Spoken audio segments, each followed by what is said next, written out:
शरीर में दर्द रहता था, पता नहीं कहाँ कहाँ, कभी सर में दर्द, कभी हाथ पैर में दर्द, जोड़ों में दर्द, मतलब बॉडी का एक पार्ट बिना दर्द के बाकी नहीं रहता था मेरे। कितने डॉक्टर बदल चुके आप? अब मेरे को तो मतलब ऐसे काउंटिंग, लेकिन अरे बहुत 40-50 से भी ज्यादा बदल, पता नहीं कहाँ कहाँ दवाई मैंने खाई। तो 40-50 आप डॉक्टर बदल चुके हो। मतलब अब मेरा कुछ नहीं होना, डॉक्टर भी कुछ नहीं करते, बाबा भी कुछ नहीं करते, देवी देवता तो कुछ करते ही नहीं है। मतलब पूरी तरह से आप आस छोड़ चुके थे। हाँ, बिल्कुल। हाँ। ये सिस्टर का नाम मीरा है, ये यूपी के रहने वाले हैं। आइए इनकी गवाही इनके मुंह से सुनते हैं। तो सिस्टर आप अपनी गवाही बताइए खुल के, क्या गवाही है आपकी? जय मसीह की पापा जी, जय मसीह की मामा जी, जय मसीह की सारी कलीसिया। मेरा नाम मीरा है, मैं यूपी से हूँ। और मेरी गवाही ये है कि मतलब 2001 में मेरी शादी हुई। शादी के 1 मंथ तक तो मैं ठीक रही, लेकिन उसके बाद मतलब पूरी बॉडी में हालात, दर्द, परेशानी, मतलब कभी भी मैंने महसूस नहीं किया कि मैं ठीक हूँ। 24 घंटे दर्द से, परेशानी से, घर वाले परेशान रहते थे कि बस सोई रहती है, काम नहीं करती, दवाइयाँ खाओ, ये करो वो करो, बाबा के पास जाओ, ये क्या दवाई। हुआ क्या था सिस्टर, थोड़ा बताइए। पूरे शरीर में दर्द रहता था, पता नहीं कहाँ कहाँ, कभी सर में दर्द, कभी हाथ पैर में दर्द, जोड़ों में दर्द, मतलब बॉडी का एक पार्ट बिना दर्द के बाकी नहीं रहता था मेरे। मतलब इतना ज्यादा तकलीफ में थे आप? हाँ, बिल्कुल। फिर क्या हुआ? फिर उसके बाद इस डॉक्टर के पास, उस डॉक्टर दवाइयाँ चेंज करते थे, उससे आराम नहीं मिलता था, तो सोचते थे कि थोड़ी झाड़ फूक करवा ली जाए। तो मतलब अपनी तरफ से मतलब सब कुछ हम लोगों ने कर रखा था। तो रात को नींद भी नहीं आती थी? दर्द बेचैनी इतनी रहती थी कि सो भी नहीं पाती थी मैं। तो इसके लिए आपको नींद की टैबलेट्स भी लेनी पड़ती होंगी? हाँ, वो भी लेनी पड़ जाती थी। कितनी टैबलेट लेते थे रात को? 2-4 तो खा ही लेती थी कैसे भी। हर रात 2-4 टैबलेट लेते थे आप? हाँ, नींद तो सुबह भी टैबलेट लेते थे आप? अब आराम नहीं मिलता था तो कभी कभी दिन में भी खा लिया करते थे। तकरीबन मतलब नींद की गोलियां खा के नशे में ही रहते थे आप? हाँ, इतना ज्यादा बुरा हाल था आपका? दर्द कभी जाता ही नहीं था। कितने डॉक्टर बदल चुके आप? अब मेरे को तो मतलब ऐसे काउंटिंग, लेकिन अरे बहुत 40-50 से भी ज्यादा बदल, पता नहीं कहाँ कहाँ दवाई मैंने खाई। तो 40-50 आप डॉक्टर बदल चुके हो हाँ, कि आपको आराम आए, चैन मिले। हाँ, लेकिन कोई भी हल नहीं हो रहा था आपका? कोई भी नहीं हल हो रहा था। तो आप बताइए सिस्टर, इसके लिए फिर जैसे आप डॉक्टर के पास गए, इलाज नहीं हुआ, फिर जाड़ा फूकी भी करवाई, हाँ, तब भी कोई फर्क नहीं पड़ रहा था? तब भी कोई फर्क नहीं पड़ रहा था। तो आपको क्या लगता था कि आपकी लाइफ आगे कैसे चल पाएगी, या कैसे विचार आते थे? और मेरी समझ तो यही था कि मतलब अब मेरा कुछ नहीं होना, डॉक्टर भी कुछ नहीं करते, बाबा भी कुछ नहीं करते। मतलब पूरी तरह से आप आस छोड़ चुके हाँ, थे? बिल्कुल। हाँ, मतलब सब कुछ किया अपने धर्म के मुताबिक भी, सब कुछ करने के बाद कोई जब हल नहीं मिला तो हाँ, आस आपने जीवन की छोड़ दी थी? बिल्कुल। मैंने यही जीवन में बस था कि मेरा कुछ नहीं होना है। तो ऐसे थे आपकी जिंदगी? लगातार लड़ाई झगड़ा भी रहता था? हाँ, घर वाले काम के लिए बोलते थे तो गुस्सा आता था, मैं झगड़ा कर लेती थी। गुस्सा कितना आता था? बहुत ज्यादा। अब घर के लोग कहेंगे काम करो, मेरी तबीयत ठीक नहीं है, तो गुस्सा आ ही जाएगा मेरे को। हस्बैंड से भी लड़ाई झगड़ा रहता था? हाँ, उनसे भी कुछ हो ही जाता था, लेकिन सास ससुर से, घर वालों से ज्यादा झगड़ा रहता था। तो मतलब पूरी तरह से घर में माहौल खराब हाँ, था, बिल्कुल ही। नर्क बना था? बिल्कुल। तो फिर उसके बाद आपने प्रभु को कब जाना? मैं प्रभु को 2007 से जान गई थी। फिर लोकल चर्च में जाना शुरू किया? हाँ, लोकल चर्च में। वहां पर जाकर प्रार्थना करवाई भी और खुद करते भी थे? हाँ, लेकिन रिजल्ट मिला? रिजल्ट कोई नहीं आ रहा था। तो रीतियां करते थे बहुत सारी? मैं सच बताऊं तो मुझे तो लोकल चर्च में पता ही नहीं चलता था कि प्रार्थना क्या चीज है। बस ये जानती थी पास्टर जी हाथ रख देंगे बस, ठीक। उसके अलावा कुछ नहीं पता था। फास्टिंग करो, फिर तेल पानी की दुआ प्रार्थना, उसके अलावा कुछ नहीं पता था मेरे को। बस एक रीति की तरह जाते थे और आ जाते थे? बस उतना ही। कितने साल गए?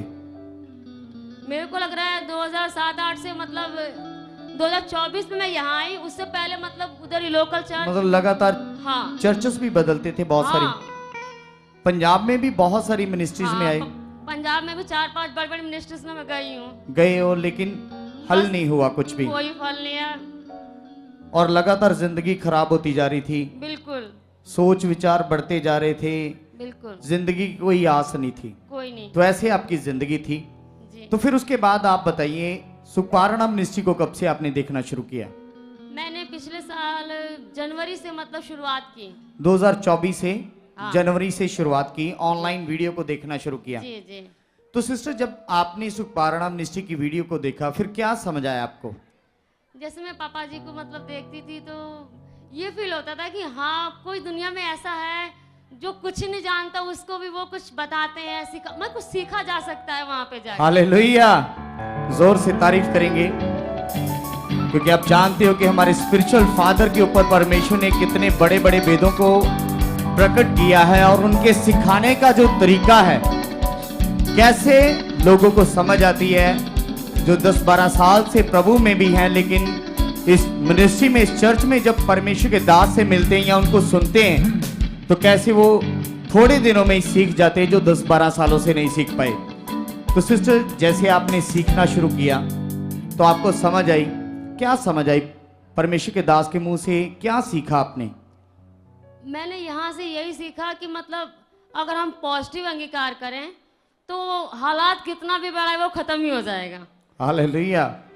तो फिर उसके बाद क्या किया? फिर कितनी देर तक लगातार आप ऑनलाइन मीटिंग को वॉच करते रहे? मैंने 1 महीना ऑनलाइन देखा।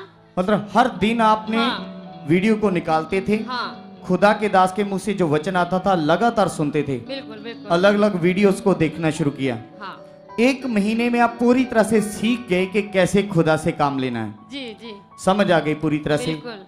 फिर उसी तरह से आपने प्रार्थना करनी शुरू कर दी, अंगीकार करना शुरू किया। जी जी। फिर आप यहाँ पर आए। फिर मैं 21 मार्च को 2024 में यहाँ पहली बार आई। फिर क्या हुआ? फिर उसके बाद जब मैं यहाँ आई तो पापा जी यहीं 21 दिन की प्रेयर थी, पापा जी यहीं पुलपट पे थे, तो उन्होंने कहा बेटा तू रोती क्यों है, परमेश्वर तुझे इतना ब्लेस करेगा, तू गवाहियों के साथ आएगी। हालेलुया। तो आपने गवाही में नोटिस करवाया कि जब आप यहाँ पर पहली बार आए जी, तो लोगों के कहने पर आपने लेहन कार्ड बनवाया जी, लेहन पेपर बनवाया जी, लेकिन लेहन नहीं करवाई। नहीं। क्या कारण था कि आपने लेहन नहीं करवाई? मैं पापा जी के वर्ड को सुनती थी और यहाँ एक सिस्टर है, उन्होंने मुझे बताया कि सिर्फ हम लेहन करा के नहीं चंगे हो सकते। अच्छा, किसी ने आपको ये बता दिया? जी, लोग मुझे फोर्स करते थे कि नहीं लेहन करानी चाहिए, लेकिन वो दीदी यहाँ सेवा करती हैं, उन्होंने कहा कि नहीं, सिर्फ लेहन पे विश्वास मत रखो, पापा जी जो वर्ड देते हैं उस वर्ड से आप चंगे हो सकते हो। हालेलुया। तो आपने ये सीखा कि जो खुदा के दास के मुंह से पावरफुल वर्ड आता है, जो जीवता वचन आता है, जी, उसको ग्रहण करने से, उसको अच्छे से अपनी जिंदगी में कबूल करने से, विश्वास करने से वो वर्ड हमारी जिंदगी में काम करता है। ये बातें जब आपने सीखी, फिर लेहन नहीं करवाई आपने? नहीं। फिर क्या किया? फिर उसके बाद ऐसा है ब्रदर कि मुझे प्रॉब्लम थी कि मेरे 1 हफ्ता 10 दिन मेरे को पीरियड की प्रॉब्लम थी, और मतलब ये समझिए कि दिन भर में 4-5 पैड बदलना, मतलब प्रॉब्लम ज्यादा थी, ब्लीडिंग बहुत ज्यादा हो रही थी। फिर उसके बाद क्या हुआ? उसके बाद मैंने अंगीकार करना शुरू किया, मेरी बॉडी का सारा दर्द और वो पीरियड की प्रॉब्लम जो हफ्ते दिन थी वो 3 दिन में खत्म, पता ही नहीं चलता दर्द कब होता है कब खत्म। तो ऐसे जब आपने सीखा, वैसे अंगीकार करना शुरू किया तो रिजल्ट आया। बिल्कुल। फिर उसके बाद आप बताइए, जो आपको चैन नहीं आता था 2001 से शादी के बाद, जी, नींद की गोलियां खाती थी, लगातार पूरे शरीर में दर्दें थी, जकड़न थी, बिस्तर से उठ नहीं पाती थी, फिर क्या हुआ उसके बाद? जी, आज ब्रदर जी मैं बिल्कुल बिल्कुल बिल्कुल फ्री हूँ। सारा घर का कामकाज करती हो, बिल्कुल, बिल्कुल। परिवार के साथ अच्छे से रहते हो, बिल्कुल जी। खुशी आनंद के साथ रहते हो, जी। कोई प्रॉब्लम नहीं है, कोई दिक्कत नहीं है। कोई दिक्कत नहीं। हालेलुया। जोर से तारीफ करेंगे इस गवाही के लिए, हाथों को हिलाकर हालेलुया। जोर से तालियों के साथ। एक बात। और ये गवाही आपके लिए सीखने के लिए है, ये गवाही आपके लिए सीखने के लिए है कि कैसे खुदा के दास जब हमें सिखाते हैं, वो वर्ड, वो वचन नॉर्मल नहीं होता, क्योंकि बाइबल में लिखा है कि परमेश्वर का वचन जब हमारे लिए आता है तो वो फलों से लदा हुआ आता है, पावर से भरा होता है, और जितने लोग उसे ग्रहण करते हैं बड़े मन से, वो गवाही के साथ खड़े होते हैं। तारीफ करेंगे जोर से। बस एक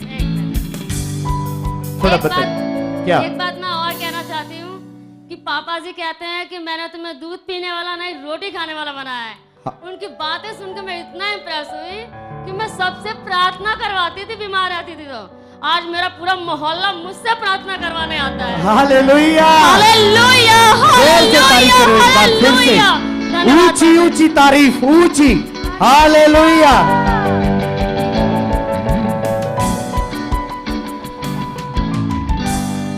अगर आप भी चाहते हो ऐसे कामों को अपने जीवन में, तो आप भी यहाँ आ सकते हो सुखपाल राणा मिनिस्ट्री में, ताकि आप भी अपनी आशीष छुटकारा पा सको, चंगाई पा सको।